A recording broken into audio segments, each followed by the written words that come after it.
Hello all, Shadwell here, ready to talk about the next film in my collection, Hercules against the Mongols from 1963. It's the 8th film in the Clash of the Olympians collection, is directed by Domenico Paolella, and stars Mark Forrest and Jose Grecki.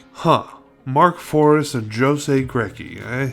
Why are both those names so familiar? Could it be because the two of them just starred in Goliath and the Sins of Babylon just 2 reviews ago? Yeah, that's totally a thing that happened. I'm not exactly sure how Hercules finds himself fighting against Mongolians, as Greece and Mongolia are separated by quite a bit of distance. Even at the height of Mongolia's conquering days, I think there was still a sizable chunk of land between the two landmarks, but, well, we'll soon realize that Hercules is interchangeable into just about any situation, as our next film is the slightly more improbable sounding Hercules against the Moon Men, so fuck me, I guess. So, fine, Hercules is doing battle with Mongolia. Let's just all take a breath and accept that. From the very first noise in this movie, it is obvious that it is going to be a bumpy ride and that things are very, very wrong. See, a lot of the time these sword and sandal films are dubbed into English, which isn't weird. However, what is weird is that they chose to dub over the cries of a baby, which I guess is harmless enough if it were done by another baby.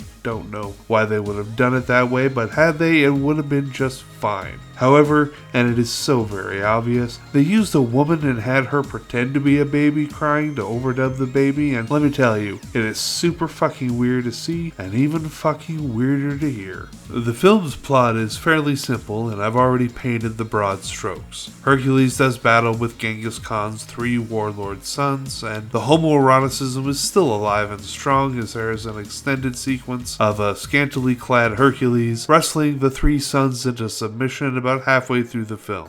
Although, to be honest, I'm not really digging the Mark Forrest version of Hercules. Maybe it's the clean-shaven thing, maybe it's still related to him being falsely sold as a Goliath in his other film I reviewed 2 days ago, but for whatever reason, Mark Forrest isn't doing it for me. We've also got trouble because there's outright yellowface going on in this film. Oops. This film definitely didn't age well, but I would argue that it wasn't very well to begin with, and that's why I'm giving Hercules against the Mongols a C-, and tomorrow it's Hercules against the Moon Men. See y'all then.